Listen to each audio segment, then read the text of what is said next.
कैसे नापा जाता है?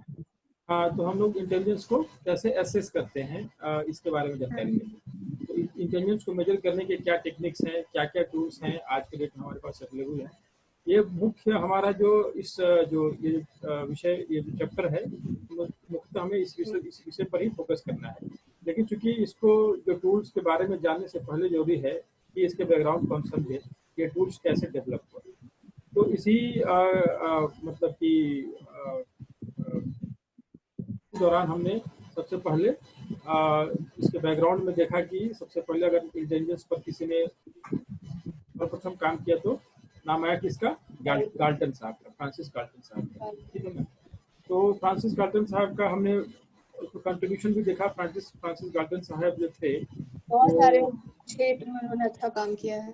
हाँ, बहुत सारे फील्ड में उन्होंने काम किया था। तो इसके पहले क्या क्या था, फ्रांसिस गाल्टन साहब पहले तो ये तो डार्विन के कजन थे, ठीक है ना। और बहुत सारे फील्ड्स में, बहुत सारे एरिया में इनकी मास्टरी थी, बहुत सारे एरिया में ये पारंगत थे। इन्होंने एंथ्रोपोलॉजी पढ़ा था, स्टैटिस्टिक्स में इनकी योगदान थी, ज्योग्राफी में योगदान था, साइकोलॉजी में योगदान।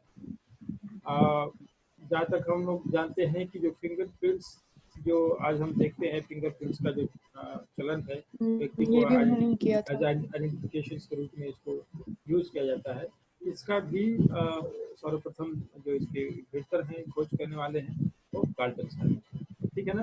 फिर हमने और क्या क्या पढ़ा था, जो लेक्सिकल हाइपोथेसिस थी, पर्सनालिटी की लेक्सिकल हाइपोथेसिस, इसके भी जो सूत्रधार कहे जाते हैं, इसके जनक जो कहे जाते हैं, मैप्स बनाए, वेदर मैप। हाँ, वेदर मैप, एंटी साइक्लोन का जो कैसे क्रिएट होता है, उसके उस सिद्धांत को देने वाले भी, सर्वप्रथम देने वाले जो हैं वो गाल्टन थे। इसके बाद हमने स्टैटिस्टिक्स में भी इनका योगदान देखा था, कोरिलेशन और रिग्रेशन फील्ड में भी इन्होंने काम किया है, और शुरुआती जो जानकारी मिलती है कोरिलेशन और रिग्रेशन में, तो इनकी भूमिका, ठीक है ना। इसके बाद हम बताए थे कि सर्वे मेथड, डाटा कलेक्शन के लिए हम सर्वे मेथड यूज करते हैं, तो इस सर्वे मेथड का भी इन्होंने सर्वप्रथम इसकी जानकारी दी थी। तो फ्रांसिस गाल्टन साहब जो थे वो बड़े मल्टी टैलेंटेड व्यक्ति में से थे, हर फील्ड में इनकी जानकारी। और जैसा कि हमने बताया आपको कि ये चार्ल्स डार्विन के कजन थे। नाउ चार्ल्स डार्विन साहब उस वक्त बहुत फेमस साइंटिस्ट में से थे, और उनका किताब आया था on the origin of the species, नाम सुना है? चार्ल्स डार्विन का नाम सुना है ना आप लोगों ने? हाँ सर। बहुत फेमस थे इसमें से। और इन्होंने जो बुक लिखा था वो नाम है on the origin of species, और इनके इस बुक से बहुत प्रभावित हुए, कजन थे तो उन्होंने अच्छा खासा संपर्क था दोनों के बीच, और उनकी इस बुक से प्रभावित होकर उनका जो टेंशन है वो हेरिडिटी पर शिफ्ट हुआ। जो हेरिडिटी बताए थे हम, हेरिडिटी क्या होता है? हेरिडिटी अनुवंशिकता पर। तो इन्होंने अनुवंशिकता पर अध्ययन करना शुरू किया, ठीक है ना। और उन्होंने देखा कि जो अनुवंशिकता है वो इंडिविजुअल्स के इंटेलेक्चुअल कैरेक्टरिस्टिक्स को किस प्रकार से निर्धारित करता है, कैसे डिसाइड करता है, या इसका क्या रिलेशनशिप है व्यक्ति के इंटेलेक्चुअल कैरेक्टरिस्टिक्स पर, हेरिडिटी का क्या इफेक्ट है, क्या प्रभाव है, इस पर इन्होंने अपना जो है शोध कर सकते हैं, या अपना अध्ययन इन्होंने इस पर शुरू किया, इस पर फोकस किया उन्होंने, इस मैटर पर। और अपने स्टडी के रिजल्ट पर, जो क्वांटिटेटिव स्टडी किया उसके आधार पर उन्होंने ये देखा कि जो इंटेलेक्चुअल्स हैं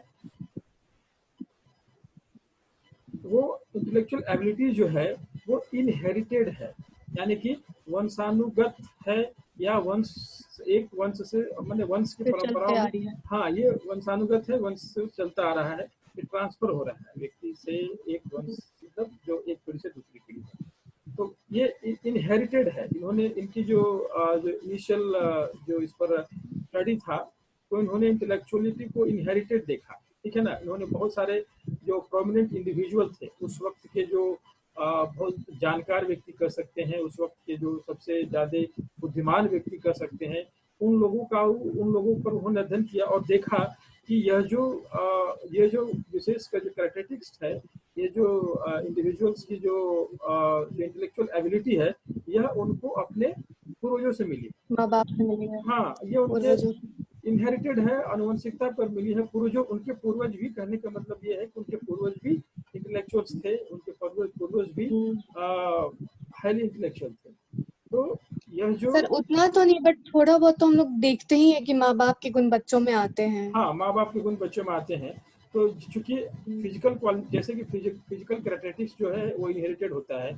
बहुत सारे गुण जो हमारे फिजिकल कैरेक्टरिस्टिक्स जो हम जो इंटेलेक्चुअल भी होता है सर, हाँ, इंटेलेक्चुअल भी कुछ चीजें आती तो हैं। इनका कहना है कि फिजिकल, जिस प्रकार से फिजिकल जो हमारी कैरेक्टरिस्टिक्स है इनहेरिटेड है, बहुत सारे हम गुण अपने पूर्वजों से लेके पैदा होते हैं, उसी हिसाब से इंटेलेक्चुअल एबिलिटी भी इनहेरिटेड होता है। ये इन्होंने अपने स्टडी में ऐसा पाया। और उन्होंने बहुत सारे ऐसे परिवार में उन्होंने अध्ययन किया जो इंटेलेक्चुअल्स थे, तो उन्होंने देखा कि उनकी पीढ़ी दर पीढ़ी जो थी या वो भी इंटेलेक्चुअल कैटेगरी में मतलब आ जाती है। तो इस प्रकार से उन्होंने फैमिली ट्रीज, इसको कहते हैं फैमिली ट्रीज पर उन्होंने अध्ययन किया और इस निष्कर्ष पर उन्होंने पढ़ा। तो इस आधार पर उन्होंने एक बुक निकाला, ठीक है ना, अपना इस फाइंडिंग पर उन्होंने एक बुक पब्लिश किया, इसको बोलते हैं उन्होंने, जिसका नाम है हेरिडेटरी जीनियस। और इस बुक में उन्होंने इस बात को एम्फसाइज किया कि intelligence run in the family. कहना मतलब है कि जो इंटेलिजेंस है वो फैमिली में रन करती है। इंटेलिजेंस रन इन फैमिली, यानी कि पीढ़ी में, पीढ़ी दर पीढ़ी, परिवार दर परिवार इंटेलिजेंस जो है वो रन करती है, ठीक है ना। नाउ ये जो इनकी फाइंडिंग थी, ये जो उनका फाइंडिंग था, ये फाइंडिंग अपनी जो स्टडी के आधार पर जो उन्होंने फाइंडिंग निकाला, और ये डार्विन से प्रभावित थे, हेरिडिटरी जो आनुवंशिकता पर ये उन्होंने जब प्रभावित होकर इस पर जब खोज किया, तो उन्होंने पाया कि जिस प्रकार से हमारे जो शारीरिक गठन या शारीरिक रचनाएं जिस प्रकार से हमारी एक पीढ़ी से दूसरी पीढ़ी ट्रांसफर होती है तो हेरिडिटरी, उसी प्रकार से इंटेलेक्चुअल एबिलिटीज भी व्यक्ति का पीढ़ी दर पीढ़ी ट्रांसफर होता है। और इसमें भी हेरिडिटरी फैक्टर जो है वो हेरिडिटरी फैक्टर से इंटेलिजेंस प्रभावित है।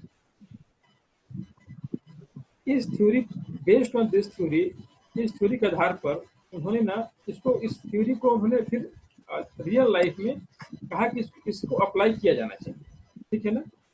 हमारे जो रियल लाइफ में भी इसको अप्लाई किया जाना चाहिए। Darwin university theory human ability पर इसको भी अप्लाई किया जाना चाहिए। तो ये कह रहा था कि कैसे अप्लाई किया जाना चाहिए, तो इनका कहना है कि ह्यूमन काइंड को कैन बी ट्रांसफॉर्म्ड बायोलॉजिकली, ठीक है ना। एक positive biological transformation human kind में किया जा सकता है, ठीक है ना। ये हेरिडिटरी थ्योरी को उन्होंने हेरिडिटरी थ्योरी को जोर दिया कि इस थ्योरी को अप्लाई किया जाना चाहिए ह्यूमन काइंड पर। और किस प्रकार से अप्लाई किया जाना चाहिए, तो हमारे जो पॉजिटिव बायोलॉजिकल ट्रांसफॉर्मेशंस के लिए इसको अप्लाई करना है। तो पॉजिटिव बायोलॉजिकल ट्रांसफॉर्मेशंस क्या है, तो इनका ये कहना था कि जो Galton believed in the hereditary nature of intelligence and led him the idea that society should encourage superior individuals to procreate, while those with the lesser mental abilities should discourage from doing so. कहना मतलब ये है कि जो superior qualities है, मतलब कि जो बेस्ड स्पेसीज है या बेस्ड जीन है, उनको प्रोक्रिएट करना, उनको पैदा किया जाना चाहिए, ठीक है ना। यानी कि जो सुपीरियर क्वालिटी है, इंटेलेक्चुअल एबिलिटीज जिसमें ज़्यादा है, ऐसे स्पेसीज या ऐसे रेस जो हैं, ये ऐसे जीन जो हैं, उनको प्रोक्रिएट करना चाहिए, उनको पैदा करना चाहिए। और जो लेजर मेंटल एबिलिटीज के हैं, जिनका मेंटल एबिलिटी निम्न कैटेगरी का है, उनको प्रोक्रिएशन से, मतलब उनके पैदावार को रोकना चाहिए, ठीक है ना। तो इन्होंने जो थ्योरी को यहाँ अप्लाई करने के लिए लोगों को मतलब अप्लाई करने के लिए कहा कि अगर जिस प्रकार से बेस्ट जीन या है वो ट्रांसफर होती है, हम हेरिडिटरी के रूप में अपने सारे शारीरिक गठन को अपने पूर्वजों से लेके आते हैं, उसी प्रकार से हमारे अपनी जो मेंटल एबिलिटी है, अगर हमारे पास बेस्ट जीन है या बेस्ट रेस है, तो उनसे हम आगे भी बेस्ट ही पैदा करें, यानी बेस्ट के द्वारा बेस्ट पैदा किया जाए। और जो मतलब लिस्ट कैटेगरी के हैं, लोअर मेंटल एबिलिटी को है, उसको डिस्करेज किया जाए। इन्होंने ऐसा कुछ सिद्धांत दिया। इस सिद्धांत को यूजेनिक्स बोला जाता है, ठीक है ना। इस सिद्धांत को क्या बोला जाता है, यूजेनिक्स कहा जाता है। ठीक है, तो यहाँ उनका ये कहना था कि हम सेलेक्टिव पेरेंटहुड के माध्यम से यानी सेलेक्टिव ब्रीडिंग कर सकते हैं। सेलेक्टिव ब्रीडिंग समझते हैं ना, बेस्ट जो क्वालिटी बेस्ट नस्ल के हम मानव भी पैदा कर सकते हैं। जैसे कि हम जानवरों में देखते हैं कि अच्छे नस्ल के पैदा किया जाता है, दुधारू गाय जो अच्छा खासा दूध देती है। तो इनका यही कहना था कि क्योंकि चीजें जब हेरिडेटरी रूप से ट्रांसफर होती हैं, गुण और जिस प्रकार से सारी गठन ट्रांसफर हो रहा है, सारी संरचना के ट्रांसफर होती है, उसी प्रकार से मेंटल एबिलिटी भी ट्रांसफर होती है हेरिडेटरी के माध्यम से। तो हमें जो है एक अच्छे नस्ल के पैदावार को बढ़ावा देना चाहिए। ह्यूमन काइंड में, मनुष्यों में एक अच्छे नस्ल की पैदावार को बढ़ावा देना चाहिए। और वैसे नस्ल जिसकी ability mental ability lesser category की है, निम्न कैटेगरी की है, ऐसे नस्ल को डिस्करेज करना चाहिए, हतोत्साहित किया जाए ऐसे को प्रोपलेट करने से या इनके पैदा होने से, इनके इनके इनके इस नस्ल को आगे बढ़ने से रोका जाए। और जो बेस्ट नस्ल है, जो इंटेलेक्चुअल कैटेगरी के नस्ल हैं, उनको पैदा होने से उनको पैदा किया जाए। कैसे? तो थ्रू सिलेक्टिव ब्रीडिंग के माध्यम से या थ्रू जो पेरेंटहुड के माध्यम से, मैंने ऐसे नस्ल में ही विवाह शादियां हो, ऐसे नस्ल से ही बच्चे पैदा हो। ये इनका मेन कहने का उद्देश्य था। ठीक है ना। तो इस चीजों को बोला गया यूजेनिक्स बोला जाता है साइंस में। अब ऐसी बातों का बहुत जबरदस्त विरोध भी हुआ। बहुत सारे लोग इससे डिसएग्री हुए कि भाई ये कैसा तरीका है कि आप कैसे डिसाइड कर लेंगे कि कौन सा जीन बेस्ट है, और क्या मेंटल एबिलिटी वही है। मेंटल एबिलिटी जो है बेस्ट कैसे, किसको, मेन तो सबसे बड़ा चीज यहाँ है कि आप मेंटल एबिलिटी किसको मानते हैं, इंटेलिजेंस किसको मानते हैं, है कि नहीं। इंटेलिजेंस का तो कोई एक सिंगल कैरेक्टरिस्टिक्स तो है नहीं, किस फील्ड को इंटेलिजेंस मानते हैं और किस टाइप के लोगों को इंटेलिजेंस मानेंगे कि उन्हीं टाइप के लोगों का आप सेलेक्टिव ब्रीडिंग कीजिए और वैसे लोगों की पैदावार बढ़ाइए। तो ये जो चीजें थी, ये मतलब अगेंस्ट क्या कहते हैं, ह्यूमन राइट के वायलेशंस के रूप में देखा गया। हाँ, ह्यूमन राइट के वायलेशंस, नेचर के विरुद्ध देखा गया। बिकॉज नेचर के जो तरीके हैं वो अलग तरीका है। नेचर जो होता है वो ये जो काम नेचर करता है, लेकिन वो कैसे करता है, वो नेचर जो है वो धीरे धीरे करता है, स्लोली। ठीक है ना। और एक मतलब लॉन्ग समय, लंबे पीरियड में वो ये चीजें ऑटोमेटिकली होती है। लेकिन अगर आप इस रूल्स को वायलेट करते हैं, सेलेक्टिव ब्रीडिंग करते हैं, तो वो जो इथिक्स है, वो जो नेचुरल जो तरीका है, उसको आप बाधित कर रहे हैं। इसका आउटकम क्या होगा कोई नहीं जानता है। और एट द सेम टाइम आप किसको मानेंगे कि वो भाई बेस्ट ब्रीड है या बेस्ट रेस है। ये सब सारी चीजें जो थी, जो कंट्रोवर्शियल थी, इस पर बहुत सारे इन पर आक्षेप भी लगे। लेकिन इनको डिनाई नहीं किया जा सकता है। इनकी जो थ्योरी है ये प्रचलित है अपने आप में, और इसको लोग अभी भी पढ़ते हैं। गाल्टन का जो मुख्य जो मैं बता रहा था कि इंटेलिजेंस के लिए इनको एक बार जानना बहुत जरूरी है, क्योंकि उन्होंने इंटेलिजेंस के इंटेलिजेंस चीज़ों को समझने की अच्छी कोशिश की है और इसका बायोलॉजिकल बेसिस पर फोकस किया है, ज़्यादा जोर दिया है। ये तो इनके यूजेनिक्स थ्योरी है इंटेलिजेंस पर रिलेटेड। लेकिन इनका जो मेन कंट्रीब्यूशंस है, वो इन्होंने जो मॉडर्न इंटेलिजेंस टेस्ट आज हम देखते हैं, इसका शुरुआत अगर कहा जाए, इसको पहले इसके जो फर्स्ट प्रोपोनेंट बोला जाए, इन्होंने पहले किसी ने कहा कि हम इनको इंटेलिजेंस को मेजर किया जा सकता है, इंटेलिजेंस को मेजर किया जाना चाहिए। तो इसमें सर्वप्रथम अगेन इसके जो अगर आप कहिएगा कि सूत्रधार कहिएगा, जो ऑरिजिनेटर हैं, वो गाल्टन थे। ठीक है ना। हाँ, इन्होंने देखिए, ही postulated that intelligence was quantifiable and normally distributed. इनका ये कहना था कि इंटेलिजेंस को हम क्वांटिफाई कर सकते हैं, यानी कि इंटेलिजेंस को मेजर कर सकते हैं in the form of digit के फॉर्म में क्वांटिफाई कर सकते हैं, उसको मेजर कर सकते हैं। और उन्होंने ये भी बताया कि इंटेलिजेंस जो होता है वो नॉर्मली डिस्ट्रीब्यूटेड होता है। नॉर्मल डिस्ट्रीब्यूशन याद आ रहा है, पढ़ाया था आप लोग को, नॉर्मल प्रोबेबिलिटी कर्व ऐसे करके, normal probability curve bell shape वाला। तो उन्होंने बोला कि हाँ,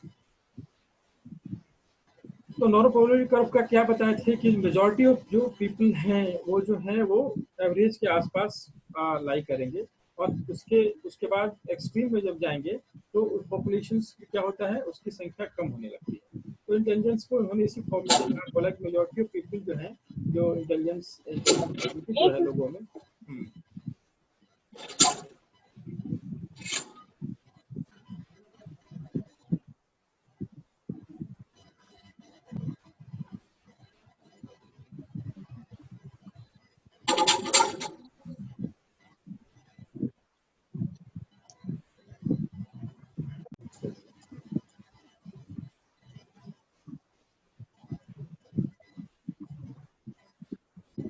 तो इनका जो कंट्रीब्यूशन बता रहे थे, तो इन्होंने इंटेलिजेंस को मेजर करने के लिए मेजर करने की बात कही और कहा कि इंटेलिजेंस को क्वांटिफाई किया जा सकता है।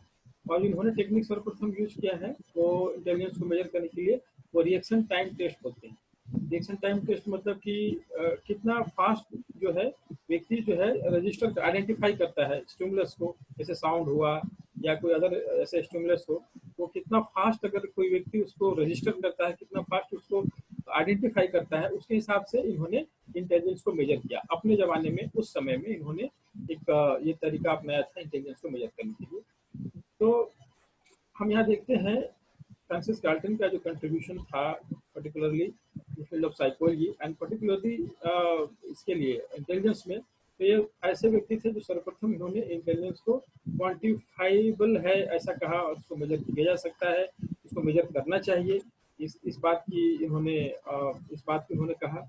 और हम फिर अब आगे देखेंगे कि कैसे इंटेलिजेंस को लोग समझा है और कैसे इंटेलिजेंस को डिफाइन किया गया है। गाल्टन तक समझ में आ गया, कोई दिक्कत नहीं है?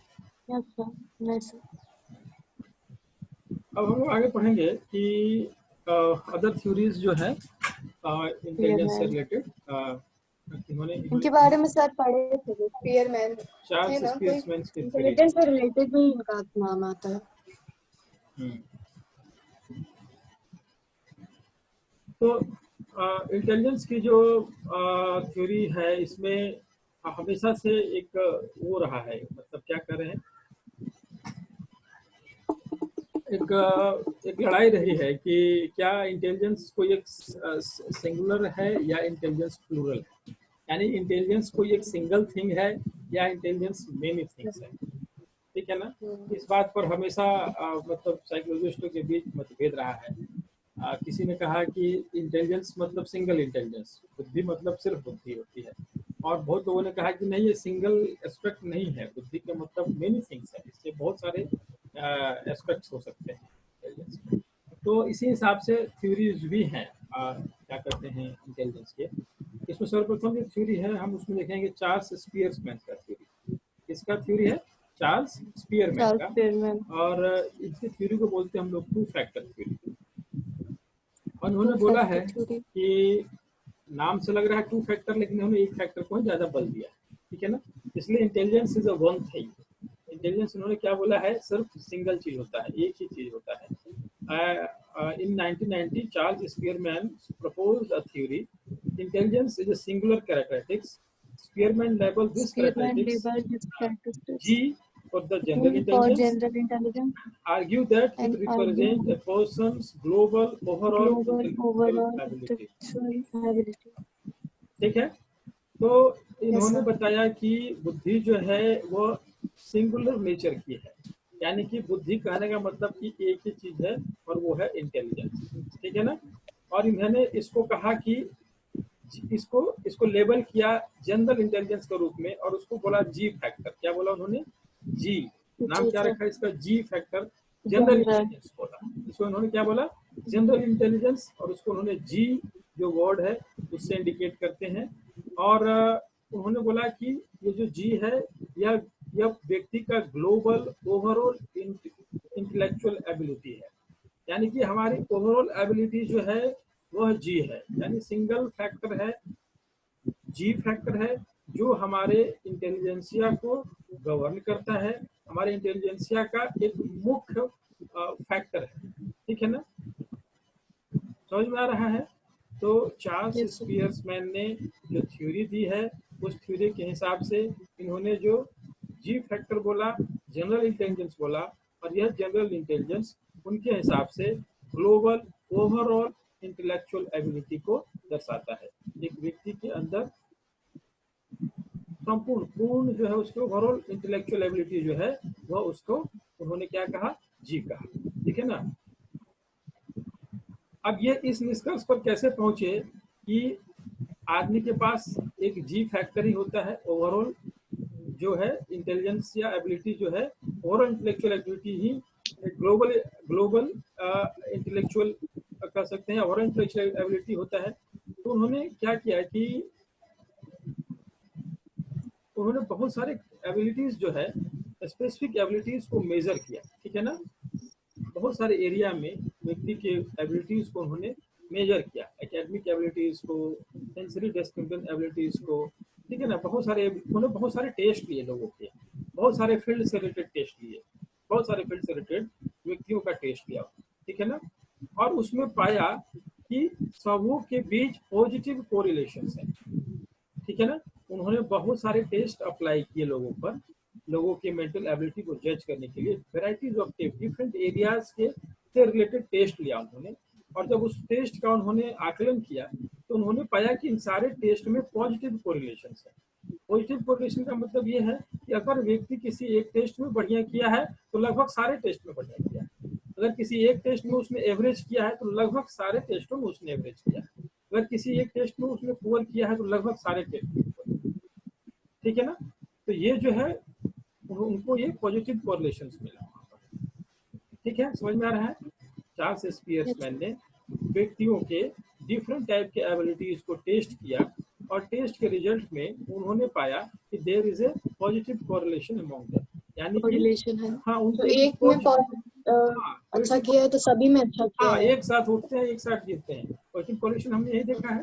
तो किसी व्यक्ति के परफॉर्मेंस अगर बहुत बढ़िया है तो ऑलमोस्ट सारे टेस्ट में उसकी परफॉर्मेंस बहुत बढ़िया है, और किसी में अगर खराब है तो सारे टेस्ट में खराब है, और अगर किसी में एवरेज है तो सारे में एवरेज है।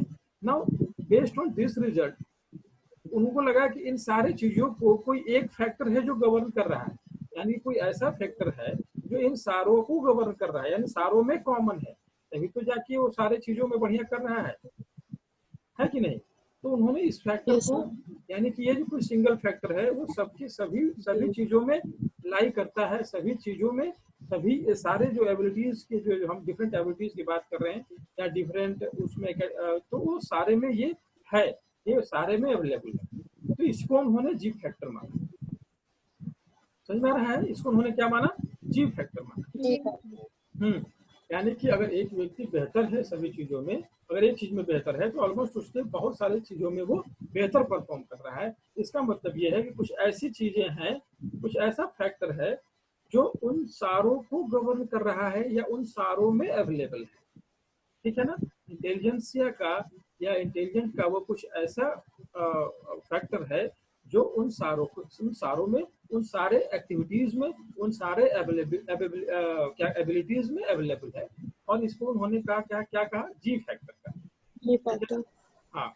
So according to whom there is a definitely some kind of mental energy or power in each person which help the person to equally in different ways। इसका मतलब कुछ ऐसी मेंटल पावर्स हैं जिसको जी फैक्टर बोला है, या उसको कहते हैं आप पर्सन ग्लोबल इंटेलेक्चुअल एबिलिटी है, वो ऐसा फैक्टर है, या इसको उन्होंने मेंटल एनर्जी या पावर कहा है, जो उसको इन सारे में चीजों में हेल्प कर रहा है कि नहीं। अगर वो बेहतर परफॉर्म कर रहा है तो वो जो फैक्टर है उसको उन सारे चीजों में हेल्प किया है, समझ में आ रहा है।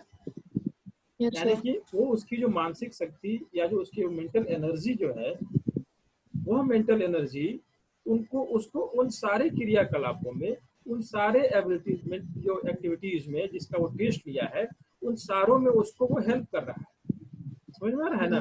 तो वो उसका उसको उन्होंने जी फैक्टर माना, ठीक है ना, मेंटल पावर। हाँ, ये मेंटल पावर माना है। अब जिसके पास ये जी फैक्टर ज्यादा है, नेचुरली है कि वो बेहतर परफॉर्म करेगा, है कि नहीं। जिसमें कम है वो पास से जी पावर कम है, वो उतना बेहतर परफॉर्म नहीं करेगा। तो ऐसा इन्होंने ये जी फैक्टर जो इन्होंने बताया, तो इसका यही मतलब कि समझने का यही तरीका है कि व्यक्ति जो है डिफरेंट टास्क में बेहतर परफॉर्म कर रहा है, इसका मतलब कुछ मेंटल एनर्जी, ठीक है ना, कुछ मेंटल पावर उसके पास है जो इन सारे टास्क में उसको बेनिफिट कर रहा है, उसको हेल्प कर रहा है, ठीक है। तो अगर यह उसके पास, इसका मतलब कि यह जो है मेंटल एबिलिटी जो है, वह यह जो है मेंटल एबिलिटी, ये जो मेंटल पावर कर सकते हैं, उसके पास जो है सफिशिएंट है, ठीक है ना। उसके पास जितना ज्यादा उसके पास ये एबिलिटी होगी, व्यक्ति उतना ही बेहतर परफॉर्म करेगा, और जितनी कम एबिलिटी होगी उतना ही बेहतर, मतलब कम परफॉर्म करेगा, समझ में आ रहा है ना। तो इस फैक्टर को उन्होंने जी फैक्टर। तो अब यहाँ से ये डिसाइड होता है कि जी फैक्टर जो है व्यक्ति के अंदर इनेट है, ये ऐसा लेके ही पैदा हुआ है आदमी, यानी हर व्यक्ति का अपना अपना जी लेवल, जी फैक्टर है, इंडिविजुअल जी फैक्टर है, ठीक है ना। यानी कि आपकी mental energy, mental capacity already निर्धारित है। ये आप हम मतलब जो है ये इसको लेके पैदा हुए हैं, इसकी मात्रा में, इसकी कैपेसिटी की, इसका जो वो इसकी जो स्पेसिफिक मात्रा में लेकर हम पैदा हुए। तो ये इनहेरिटेड है, ये जो जी फैक्टर है जिसकी बात कर रहे हैं स्पीयरमैन कि जिसका ज़्यादा, जितना अच्छा जी फैक्टर होगा वो उतना ही बेहतर परफॉर्म करेगा, और यही हमारे सारे मेंटल एक्टिविटीज़ को रेगुलेट करता है, गाइड करता है। तो यहाँ से ये क्लियर है कि जी फैक्टर जो है ये अहम रोल प्ले करता है सारे प्रकार के टास्क को परफॉर्म करने के लिए, ठीक है ना। अब यहाँ ये बात इन्होंने कहा कि जी फैक्टर इनेट है, यानी कि हम जी फैक्टर जो है जी फैक्टर लेके ही पैदा हुए हैं, माने जितना जी फैक्टर हमारे पास है वो हमारा एसेट है, ठीक है ना। और हर व्यक्ति में जी फैक्टर फिक्स्ड होता है, हर व्यक्ति में जी फैक्टर क्या होता है, फिक्स्ड होता है। तो इसका मतलब ये नहीं कि हर आदमी में सेम होता है, ये भी नहीं। आपके पास जी फैक्टर फिक्स है ये सही है, लेकिन व्यक्ति टू व्यक्ति जी फैक्टर डिफर करता है। और चूंकि इनका ये कहना है कि जी फैक्टर ही डिसाइड करती है कि आप कितने इंटेलेक्चुअल्स हैं, ठीक है ना। तो अब ये जी फैक्टर ही से डिसाइड होगा कि व्यक्ति कितना इंटेलेक्चुअल है, कितना इंटेलेक्चुअल। ये जो जी फैक्टर है ग्लोबल इंटेलेक्चुअलिटी को रिप्रेजेंट करता है। समझ में आ रहा है ना, कुछ समझ में आ रहा है नहीं? Yes sir. एक सिंपल है, जी फैक्टर समझ लीजिए कि आपका स्लेट है, ठीक है ना, स्लेट है। अब आप कितना बड़ा स्लेट लेके आए हैं, ठीक है, कितना बड़ा स्लेट लेके आप आए हैं वो आपका जी फैक्टर है, ठीक है ना। तो ये फिक्स है, जी फैक्टर हर इंडिविजुअल का डिफर करता है, individual to individual G factor differ करेगा, सभी में होता है। और क्या चीज, सभी में होता है जी फैक्टर, सभी में होता है, इंडिविजुअल टू इंडिविजुअल डिफर करता है, और हमें बाय बर्थ यानी ये इनेट नेचर का है, इनहेरिटेड होता है, ठीक है। नाउ लेकिन उन्होंने ऐसा नहीं कहा कि इसके अलावा कोई और चीजें नहीं होती, उन्होंने माना कि जी फैक्टर के अलावा भी एक फैक्टर एग्जिस्ट करता है, और उन्होंने इसको फैक्टर बोला, स्पेसिफिक फैक्टर बोला, ठीक है ना। मगर इनका कहना यह था कि इसका रोल माइनर है, इसका बहुत मेजर रोल नहीं है, ठीक है। तो इस कारण से इंटेलिजेंस का केवल only one and one thing होता है, इंटेलिजेंस जो है वो सिंगुलर नेचर की होती है। टू फैक्टर की बात इन्होंने किया है, जी फैक्टर और एस फैक्टर, लेकिन एस फैक्टर की भूमिका नगण्य है, निम्न है। इस कारण से केवल एक ही फैक्टर जो है वो हमारे इंटेलिजेंस पर हावी रहती है, इसलिए इन्होंने इनके जो थ्योरी को है वो मतलब सिंगुलर नेचर की मानी गई, इंटेलिजेंस को है जो सिंगुलर नेचर माना है, समझ में रहा है ना। अब एस फैक्टर क्या है, एस फैक्टर होता है आप किसी विशिष्ट एरिया में कितने दक्ष हैं, ठीक है ना। आपके किसी विशिष्ट एरिया में दक्षता को जो है, हाँ, वो स्पेसिफिक फैक्टर के द्वारा इंडिकेट किया जाता है, ठीक है ना। इसको एस से द्वारा हम इंडिकेट करते हैं। अब ये एस फैक्टर जो है एक ही व्यक्ति के अंदर अलग अलग हो सकता है, ठीक है ना। आपका हो सकता है कि किसी पर्टिकुलर एरिया में आपकी स्किल्स अच्छे हो, किसी पर्टिकुलर एरिया में आपके स्किल्स अच्छे नहीं हो। तो एस फैक्टर्स जो होते हैं ये इंडिविजुअल के अंदर डिफरेंट एरिया के लिए एस फैक्टर आपका अलग अलग होगा। तो समझ में आ रहा है, जैसे कि आपकी एबिलिटी, वर्बल एबिलिटी ज़्यादा स्पेसिफिक अच्छी हो सकती है, किसी के यहाँ पेंटिंग की एबिलिटी ज़्यादा अच्छी हो सकती है। एस फैक्टर जो होता है वो स्पेसिफिक है। अब ये सारी एरिया की बात करने लगे, ठीक है ना। जितने भी एरियाज हो सकते हैं, कोई मैथ में अच्छा हो सकता है, कोई साइंस में अच्छा हो सकता है, कोई आर्ट्स में अच्छा हो सकता है, कोई किसी और चीज में अच्छा हो सकता है। तो स्पेसिफिक फैक्टर एग्जिस्ट करती है, ठीक है ना। और हर व्यक्ति के अंदर इसकी मात्रा अलग अलग होती है, ठीक है ना। हो सकता है आपके किसी पर्टिकुलर एरिया में एस फैक्टर बहुत ज्यादा हो, तो किसी पर्टिकुलर एरिया में एस फैक्टर आपका कम हो। तो एस फैक्टर जो है व्यक्ति टू व्यक्ति तो डिफर करेगा ही, व्यक्ति के अंदर भी एस फैक्टर अलग अलग चीजों के लिए अलग अलग एस फैक्टर होता है, और वह उसकी एबिलिटी व्यक्ति के अंदर भी कम या ज्यादा हो सकती है।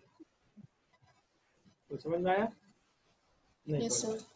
आप समझ लीजिए कि जी फैक्टर है ओवरऑल इंटेलिजेंस को डिफाइन करता है, हाँ, ओवरऑल इंटेलिजेंस कितना है, और एस फैक्टर डिसाइड करता है कि आपको किसी पर्टिकुलर एरिया में आप कितने दक्ष हैं, ठीक है ना। जैसे आकांक्षा तो डिजाइनिंग में अच्छी है, अच्छा कोई पेंटिंग में अच्छा है, कोई वर्बल फ्लुएंसी में अच्छा है, कोई लेखक कवि नेचर कविता करता है, तो किसी की मैथमेटिक्स अच्छी होती है, किसी के लैंग्वेज स्किल अच्छा है।